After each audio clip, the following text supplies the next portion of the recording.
Bienvenue donc chez Saldac à Montélimar, dans le sud de la France, dans la Drôme provençale. Je m'appelle Collier Archer, moi je suis gérant de Saldac. C'est une structure qu'on a mis en place il y a maintenant pratiquement 20 ans. Saldac, ça veut dire solidarité avec l'Amérique latine pour le développement autonome des communautés. En fait, c'est l'histoire qui remonte en 99 où je pars au Pérou faire une thèse. En fait, ça n'avait rien à voir avec le café ni le commerce équitable. Je pars au Pérou faire une thèse sur les problèmes socio-économiques dans la région centrale. Et puis le hasard de la vie fait que je rencontre une coopérative qui n'avait pas de marché pour son café. Et ils m'ont dit ta thèse c'est bien, mais comment nous on bouffe, comment on peut vendre notre café à un bon prix à l'exportation en France où vous buvez vous beaucoup de café quoi. Donc on a dit nous on sait pas, on n'y connaît rien au café, on n'y connaît rien au commerce, mais si vous voulez on va prendre le pari avec vous pour essayer de savoir à quel prix il faut déjà vous acheter votre café pour que ce soit rentable pour vous et voir comment ensuite nous on pourra le vendre. Ouais, du coup, on démarre Saldac en 2001, on fait une première importation de café qu'on avait torréfié au Pérou. En 2002, je reviens en France, on crée la SARL en 2002 officiellement, et puis on essaye de commencer à développer un petit peu le réseau de vente. Donc on a dit au producteur, nous on est OK pour vendre votre café, mais s'il n'est pas bon, on ne le vendra pas. Quoi. Donc on a pris le pari de leur acheter à un bon prix, au prix qu'il fallait pour qu'ils puissent en vivre. Mais on leur a dit, s'il n'est pas bon, personne ne va l'acheter, donc il faudrait déjà faire un café de qualité. Quoi. Après, on a parler d'un café bio pour qu'un café soit aussi bio. Donc là, ils nous ont dit, quand même, un café bio, mon café il est bio depuis 50 ans, on n'a jamais mis d'engrais chimiques. Donc on leur a expliqué qu'il y avait quand même tout un système de certification à mettre en place, qui était payant, on n'avait pas forcément les sous pour financer ça au début, ils ont pris le pari de le financer eux-mêmes, et on a réussi à avoir le café qui était certifié bio en 2003. Donc en 2003, on a commencé à faire un peu la tournée des magasins bio en France pour proposer le café. Quoi. Ensuite, au fur et à mesure des années qui ont passé, les clients nous demandaient d'avoir d'autres produits, comme du cacao, du chocolat. Donc on a cherché d'autres fournisseurs, d'autres coopératives au Pérou qui produisaient des produits de qualité, des variétés anciennes de cacao, parce qu'il y a beaucoup d'hybrides dans le cacao. Donc on a cherché une coopérative qui avait du pur criollo, une variété ancienne originaire du Pérou, pour pouvoir travailler avec ces gens-là et mettre en place une gamme de chocolat en fait. Quoi. Ça, on avait ça en 2005. Notre philosophie à nous, c'est de vraiment avoir un partenariat et un lien durable avec les producteurs. Donc tous les ans, on va au Pérou pendant environ 3-4 mois pour faire le suivi des différentes filières, parce que maintenant on a une dizaine de filières. On a mis en place la filière café en 2001, on a mis en place la filière cacao en 2005, la quinoa en 2007, les jus de fruits aussi en 2006-2007, la filière sucre de canne en 2012, filière maca également, filière textile. Donc on a une dizaine de coopératives avec qui on travaille en direct, donc on y va tous les ans pour aller à la rencontre des producteurs, pour qu'il y ait vraiment une relation humaine, un vrai échange, voir les problèmes locaux, connaître la problématique locale, faire des réunions, des échanges, amener leurs produits quand c'est torréfié ici comme le café ou le chocolat, leur apporter les produits pour qu'ils puissent voir comment termine leur matière première. C'est un vrai partenariat, on n'est pas seulement des clients, c'est pas seulement des fournisseurs, il y a un vrai échange, il y a une amitié qui s'est créée depuis des années qu'on les connaît.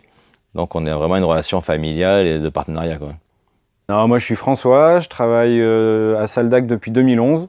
Moi ce qui me plaît ici c'est de participer à un projet global qui pourrait vraiment être applicable dans d'autres domaines et ou à d'autres entreprises dans ce milieu agroalimentaire, quoi, on va dire. Alors c'est vrai que nous on a cette chance, c'est que on est sans arrêt rappelé par ce côté humain du fait de l'importation en direct avec nos partenaires au Pérou.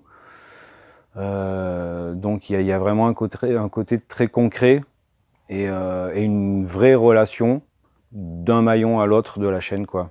Ça va du producteur de cacao, de café, de quinoa, jusqu'au consommateur final, quoi. En fait, c'est ça qui est agréable, c'est d'être à un moment donné présent sur chaque maillon de la chaîne, quoi. Je m'appelle Hilda, je suis péruvienne, et ça fait bientôt 4 ans et demi que je travaille à Saldac. Mais les fondateurs de Saldac, ça fait du début que je les connais. Alors, ça m'a plu beaucoup l'initiative qu'ils ont fait d'apporter pour les producteurs de mon pays aussi, le Pérou. Voilà, dans le chocolat, par exemple, on a plusieurs gammes. Des ballotins, c'est des fruits enrobés de chocolat. On commence par le café, il y a des chocogrands, c'est les chocolats enrobés, des orangettes. Tout ça, ça vient du Pérou, les produits, par exemple les oranges, les gingembre, des fois c'est tout du Pérou, le café aussi. Après, on a les tablettes de 100 grammes, plusieurs parfums, des chocolats noirs, des chocolats aux fruits aussi, différents fruits, comme citron, orange, coco, menthe. Chocolat au lait aussi, on a la gamme des chocolats au lait. Et chocolat aux fruits, vous avez vu, chocolat blanc. Le chocolat blanc que c'est fait avec notre panela, qui vient aussi du Pérou. La panela, on appelle justement comme ça le chocolat doré, parce qu'avec la panela, ça donne une couleur dorée au chocolat blanc. Après, on a du café qui vient du Pérou directement, qui vient en café vert, et c'est torréfié ici en France. On a le cacao en poudre, cacao pur, cacao panela, et les chocolats crus, que c'est les chocolats qui sont pas trop torréfiés. Juste on a chauffé à 45 degrés et après on sent plus le goût de la fève. Ok? Après on a le panela justement, que je vous parlais, la panela, le beurre cacao, les écorces de cacao, les fèves torréfiées, et les fèves crues. Et une gamme aussi de fruits secs, de la mangue, physalis, orange, gingembre, banane sèche, et aussi la gamme de jus de fruits. Alors on a un conditionnement de 1 litre et de 30 centilitres. Non? Après aussi on a el famoso riz de santé, comme on dit, c'est la quinoa, en plusieurs couleurs, noir, rouge et multicouleurs. Que aussi on peut le trouver en flocons et en farine. C'est tout. Pour nous, c'est logique de travailler dans une philosophie équitable. Pour nous, c'est logique que les gens qui produisent quelque chose soient payés au juste prix de leur sueur et de leur coût de travail, quoi. On n'est pas là pour faire du pognon sur le dos des autres. Et pour nous, une filière équitable, tout le monde doit gagner sa vie sur l'ensemble de la filière. Celui qui produit, la coopérative, celui qui importe, celui qui transforme, il doit y avoir une juste répartition du revenu à chaque étape de la filière. Il n'y en a pas un au milieu qui doit s'en prendre plus que les autres. Donc nos 3 mots d'ordre à nous, c'est quand même un produit éthique, un produit bio et un produit de qualité. On a 3 grands mots d'ordre, c'est ça en fait, quoi. Parce que si le produit est juste équitable et bio, il ne se vendra pas s'il n'est pas bon. On ne fait pas de la charité. C'est quand même, on a une logique d'entreprise, mais une entreprise avec une philosophie équitable. Pour la transformation des produits comme le chocolat, on a décidé de travailler avec un artisan local qui est à 12 km de Montélimar, la chocolaterie Morin, qui est un artisan qui travaille depuis 4 générations le chocolat. Ils ont un savoir-faire très différent des gros industriels qui font juste de la rentabilité.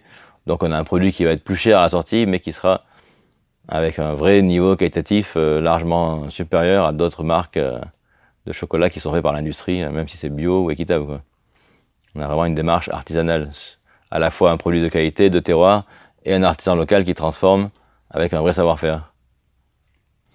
Donc c'est vrai que nous, on travaille depuis des années dans une démarche équitable, on a toujours payé nos fournisseurs à un bon prix, on a toujours été capable de montrer la transparence vis-à-vis de nos clients, mais petit à petit, la pression monte dans les magasins où les gens veulent quand même qu'il y ait un logo sur l'emballage pour que le consommateur final puisse être sûr qu'il va acheter un produit équitable.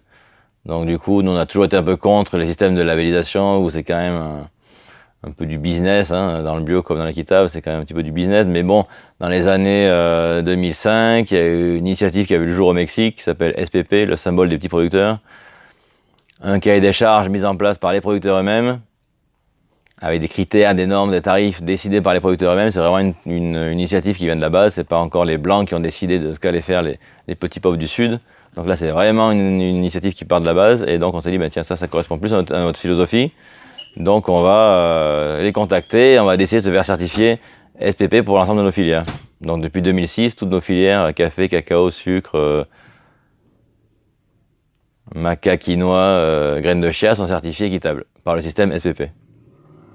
Et c'est vrai qu'il y a vraiment une dynamique intéressante dans ce système-là, quoi, qui est quand même différente des autres labels équitables, quoi. On est une petite entreprise, voilà, à taille humaine, mais on peut faire des grandes choses, quoi. On arrive à arroser quand même pas mal de monde avec des bons produits, équitables, donc c'est possible, quoi.